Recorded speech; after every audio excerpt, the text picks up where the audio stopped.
Et tout de suite, notre invité pour savoir comment bien réagir face au froid, comment vivre avec ce froid au quotidien. Nous sommes avec le docteur Jean-Paul Hamon. Bonjour. Bonjour. Vous êtes médecin généraliste et vous êtes président de la Fédération des médecins de France. Alors, comment êtes-vous venu aujourd'hui? Parce qu'on nous dit qu'il faut bien s'équiper. Comment vous vous êtes équipé pour venir? Je suis venu couvert, j'ai mis une casquette, j'ai mis un foulard, j'ai mis des gants, j'ai 3 pelures sur moi, plus la veste. Donc les fameuses extrémités et plusieurs couches. Les fameuses extrémités et plusieurs couches. Et puis, on peut quand même donner quelques conseils aux gens qui nous écoutent. C'est-à-dire qu'il faut avoir le réflexe de la canicule. Vous voyez quelqu'un qui est assis ou qui est allongé par terre, vous faites le 115, car l'hypothermie, c'est vite arrivé. Et il faut garder ce réflexe canicule en appelant les personnes qu'on connaît, qui sont isolées ou qui sont âgées, pour prendre régulièrement de leurs nouvelles.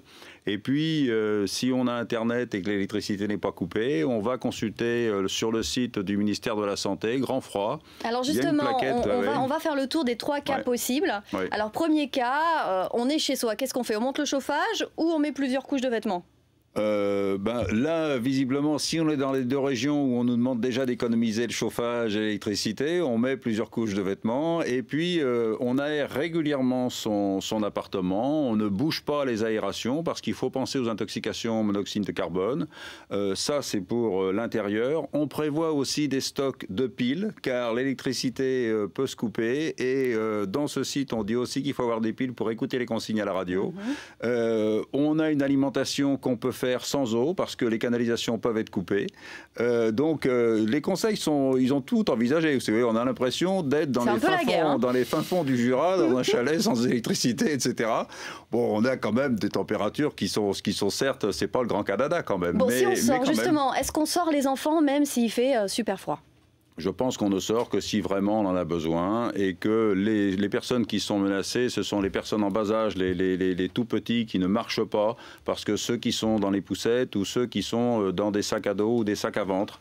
Et là, l'enfant ne bouge pas. Donc il faut bien l'équiper et rester le moins longtemps possible dehors. C'est-à-dire que si on croise une amie en allant à la crèche, il ne faut pas rester discuter avec elle, il faut vraiment vite rentrer dans un endroit chaud.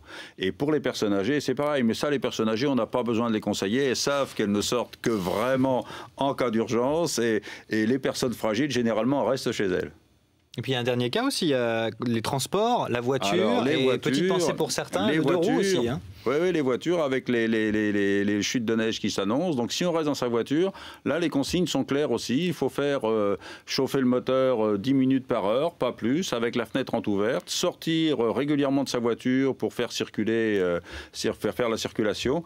Et puis, qu'est-ce qu'il y a d'autre? Maintenant, il faut vérifier justement que la voiture ne tombe pas en panne avant de partir. Oui, ça c'est une bonne chose.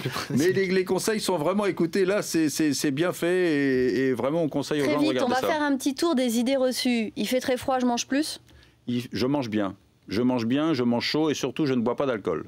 Parce que contrairement aux idées reçues... Le grog ni le vin chaud, c'est pas une bonne idée. Non.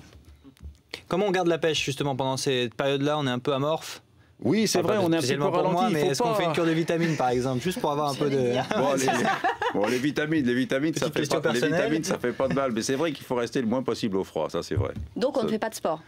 Ah non, ça c'est vrai que c'est pas très conseillé de faire du sport à l'extérieur au moins. Voilà l'excuse. Alors on a l'impression que nous Français, dès qu'il fait comme ça très froid, on est très vite paralysés, alors que les Scandinaves savent mieux réagir. C'est quoi? C'est une question d'habitude ou d'organisme? Oui, c'est une question de culture, c'est une question d'équipement. C'est-à-dire qu'on voit très bien, moi je suis frappé de voir des petites Suédoises qui viennent régulièrement en Bretagne, qui sortent quand il fait gris, c'est en plein hiver, elles s'équipent, elles mettent leur bonnet, elles mettent leurs gants, elles sortent et vont s'amuser dehors, alors que tout le monde reste au chaud devant la télé, les autres les regardent comme si c'était des martiennes. Et en fait, c'est simplement une question de culture. On s'adapte à la vie extérieure et au climat extérieur. Nous, on peut s'habituer ou pas?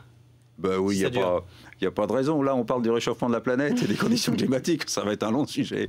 Mais non, je ne pense pas, on s'habitue. Merci beaucoup pour tous ces précieux conseils. Merci à vous.